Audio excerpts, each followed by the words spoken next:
Maka di antara pengalaman indigo yang beliau rasakan yaitu adalah beliau itu kalau bermain bola tidak bisa ke tengah, karena ada lapangan di tempat dia sekolah. Di situ ada makhluk yang gede dan selalu ada di tengah lapangan. Karena sesungguhnya ketika kita beriman dan paling bertakwa sekalipun, itu tidak menjadi kunci untuk bisa membuka jin.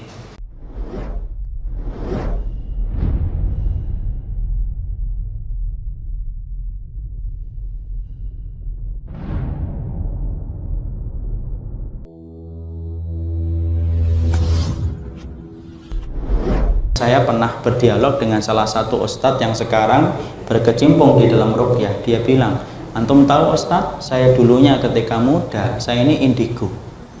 Maka di antara pengalaman indigo yang beliau rasakan yaitu adalah beliau itu kalau bermain bola tidak bisa ke tengah, karena ada lapangan di tempat dia sekolah. Di situ ada makhluk yang gede dan selalu ada di tengah lapangan. Makanya dia di pinggir aja itu. Makanya saya bilang, antum pemain atau wasit garis, saya bilang. Tapi kemudian dia di pinggir sampai akhirnya dia tahu bahwasanya itu merupakan sebuah penyakit.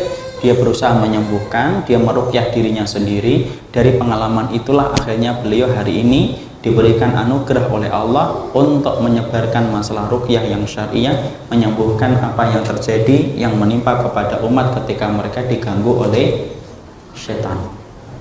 Maka kita buka, manakah dalil bahwasanya jin itu merupakan makhluk yang juga beriman di antara sebagian mereka? Maka disampaikan di dalam surat Al-Ahqaf ayat ke-46. Kita harus paham, Allah menyampaikan, wa id sarafna ilaika nafaran minal jinni yastami'una al-Qur'an falamma hadaruhu qalu ansitu walamma qudiya wallaw ila qaumihim mundirin. Allah menyampaikan, kami tampakkan kepadamu, yaitu tentang sekelompok jin yang datang mendengarkan engkau ketika membaca Al-Quran. Jadi pada zaman Rasulullah SAW, yaitu ketika Rasulullah SAW sedang membaca Al-Quran, maka kemudian datanglah sekelompok jin. Sekelompok jin ini tidak diketahui oleh Nabi, karena sesungguhnya ketika kita beriman dan paling bertakwa sekalipun, itu tidak menjadi kunci untuk bisa membuka jin. Bahkan orang yang paling mulia setelah Nabi, yaitu adalah Abu Bakar dan Umar, itu pun tidak bisa melihat jin. Bahkan Umar saja, ketika Nabi menyampaikan kepada Umar bahwasanya setan kalau berjalan di gang yang sama dengan gangnya yang diambil oleh Umar, maka setan itu akan lari ketakutan dan mereka lebih memilih jalan yang lain daripada berhadapan dengan Umar. Tapi apakah Umar tahu bahwasanya jin itu takut kepadanya? Tidak tahu. Siapa yang memberitahu bahwasanya jin takut kepada Umar, setan itu takut kepada Umar? Yang memberitahu adalah Rasulullah Sallallahu Alaihi Wasallam. Sebagaimana kita mendapati sahabat Abu Hurairah, kita tentunya sepakat Abu Hurairah adalah orang yang bertakwa. Tetapi ketika Abu Hurairah menjaga Baitul Mal, tiba-tiba ada maling yang ingin mengambil barang-barang di Baitul Mal. Baitul Mal itu apa? Tempat kaum muslimin diletakkan urusan zakatnya untuk diatur kepada siapa didistribusikan, itu namanya Baitul Mal. Maka kemudian Abu Hurairah mendapatkan mandat untuk menjaga Baitul Mal. Ketika beliau menjaga Baitul Mal, lalu tiba-tiba ada yang maling dalam wujud manusia, ditangkap lalu kemudian diseret dan akan dibawa kepada Nabi. Tetapi makhluk itu berteriak dan berontak dan berkata, lepaskan saya akan ngajarin kamu satu perkara. Maka kemudian dilepaskan oleh Abu Hurairah dengan satu syarat, ilmu harus diajarkan kepadanya. Maka orang itu mengatakan, kalau kamu pengen tidur jangan lupa untuk membaca ayat kursi.